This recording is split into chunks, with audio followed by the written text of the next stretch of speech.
loves, and welcome back to my channel. Today I wanted to get into 5 bags that if I had 0 designer bags and I had to start my collection today, these would be the 5 bags I would rebuy first. I think this is a really good way to reflect upon a collection, and also for me to think about like giving you guys buying advice if I was in your situation of, you know, getting my first designer bag or my first few designer bags. What would I recommend to you guys? I'm looking at the pros and cons of some of the more staple bags in my collection, and if I would actually buy them at their prices today, it is a good exercise for me to make better recommendations for you guys. By the way, if you're new here, my name is Morgan. I make videos about luxury handbags, fashion, and lifestyle, so if that's your thing, please subscribe and turn on notifications. I always love to give good buying advice for designer handbags. They're big purchases, and I really take a lot of time to think about what I'm adding to my collection and try to pass on my knowledge of collecting onto you guys so you can also make great buying decisions as well. Now let's get into the 5 designer bags that if I had to start completely over, I would buy first. The first bag on my list is my Chanel Coco handle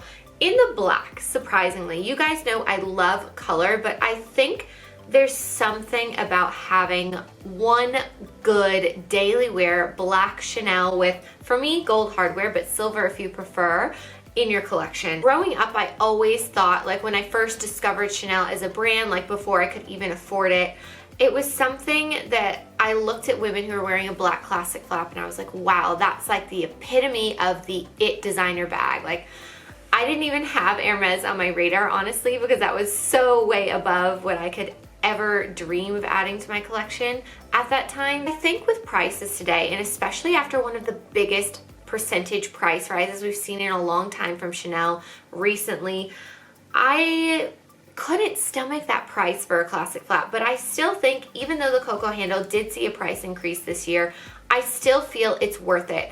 This bag is now $5,000 plus tax US retail, and the functionality of this bag and the different ways you can wear it and how much it holds really provides that value for what you're getting at Chanel. Now, I know it's an expensive bag, but for me, I feel today this is more worth it than a classic flap in my opinion. So this would be the first bag that I would add back to my collection if I had to start from 0. Second bag I would add back to my collection is my Chanel Coco handle medium size in the pink. Now, I think if I was gonna recommend, you know, after you have your black bag, if you wanted to add like a pink or a color, I do have a comparison video comparing this size and the smaller size, so I'll link that up here in case you want to check out the size differences.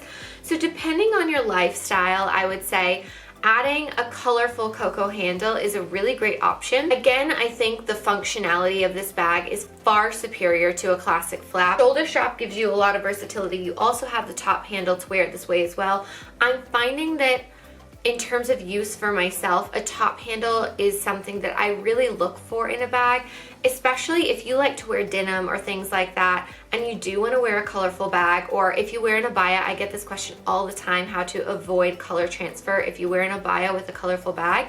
Holding the bag in a top handle slightly away from your body is a way that you can wear a colorful designer bag if you wear darker clothes or wear an abaya daily. I really feel like for the value for money and the versatility of this, if you're gonna add a colorful Chanel piece and it maybe is just gonna be like the one, this one would be one I would have to have back in my collection. Again, the price for Chanel, for the versatility of the bag and the amount that you can fit in this bag, is one of the best values in Chanel today. And surprisingly, these hold their value really well. So if you are concerned about resale value, they almost always go above retail on the pre-loved market. It's honestly not a bad investment bag either. And it has those classic elements of Chanel. You have your turn lock, the quilting, the caviar leather, the smile pocket on the back. So you get those Chanel elements. And I feel like this is a very like ladylike and timeless style as well, even though it's not technically called a classic from Chanel. They do this almost every collection in different colors, and I don't see it going anywhere anytime soon. If they're giving it price rises, that means that there is enough demand for this bag that it will probably stick around for quite some time. As per my recommendation for the size, you could go with what suits you. Definitely one medium Coco handle would have to be back in my collection immediately. My stuff is in here now. I use it all the time. I really just love this size and I love this bag. The third bag on my list is my Hermes Picotin. A lot of people think Hermes is very unobtainable, but they're still looking to save for a Chanel, and I have to tell you, this costs less than a lot of Chanel bags do today.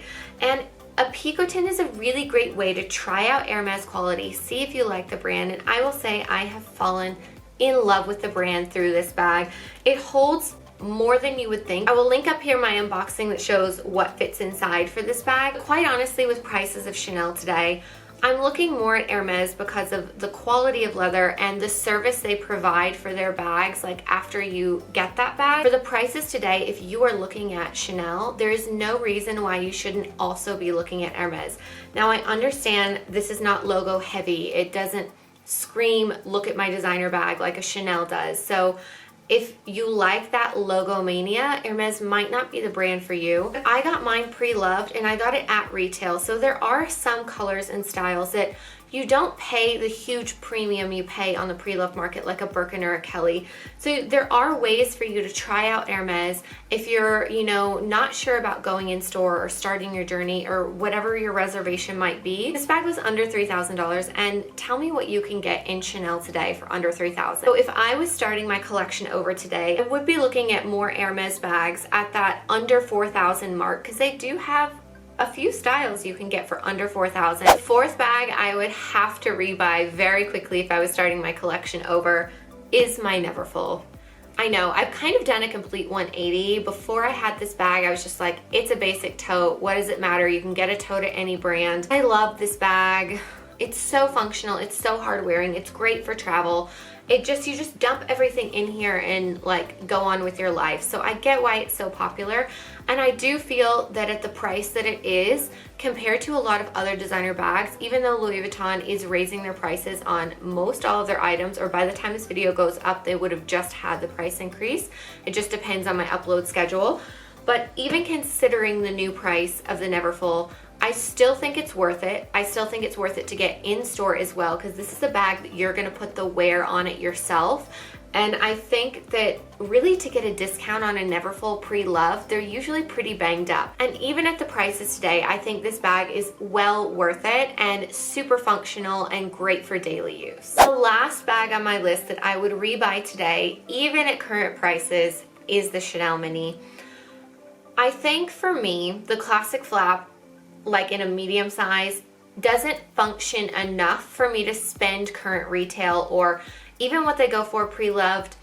I'd have to get a really good deal to be willing to spend on a classic flap today. But I do love the look of a classic flap. So if you love the look of a classic flap, but you also find that it's not super functional for daily use like I do, I would say go for a mini.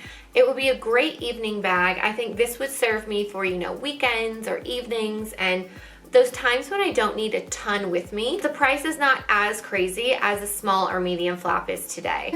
Once this bag hit $4,000, I was just like, it's not worth it to me. If I had to start over and I wanted that Chanel classic flap look, I would go for one mini in my collection. Either the reissue or the classic, probably the classic, and then as a sixth bag, if I had to add a cheeky addition to this video, I would do a pre-loved reissue, because you can still get a bit of a deal on a reissue pre-loved. But if you want those classic elements with the CC turn lock, I think a mini is still worth it. I mean, try to get it duty free if you can. That's how I got mine, and I will link that story above if you want to know a little bit more about that. But these tend to go way above retail in the pre-loved market unless you get like an obscure color or it's not in a very good condition. So still buying at retail is a good option, and it's one that I would want to add back quickly before it got any more expensive, because let me tell you, if this bag ever sees a 5 in front of the number, no, you've gone bonkers, you've lost it. Chanel, I cannot fathom paying that. For $5,000, there are so many things you can get for Hermes, and the quality is just superior in my own opinion, even after just owning only one bag. In case you are on your journey and you don't have a Chanel classic bag in your collection yet, and you're still looking for one today, this is the one that I would say, if I had to start over or if I was getting my first one, I would go for a mini. I think it really suits its own functions, and now with the chain shortener you can get from Chanel, it makes it even more functional. I still think a mini is worth it to add in your collection if you want that classic Chanel look, but you don't want to pay double flap classic prices today. Thank you guys so much for watching. I hope you enjoyed this video. I hope it gave you a reference point of what I really think is worth it at today's prices and today's market. But let me know if you would love to see bags that are in my collection that I wouldn't buy today at today's prices, because let me tell you, there are quite a few bags that if I wouldn't have gotten them when I got them, I wouldn't pay today's prices for them. Don't forget to follow me on Instagram to see how I style my bags in my daily life, and I'll see you guys next time. Bye!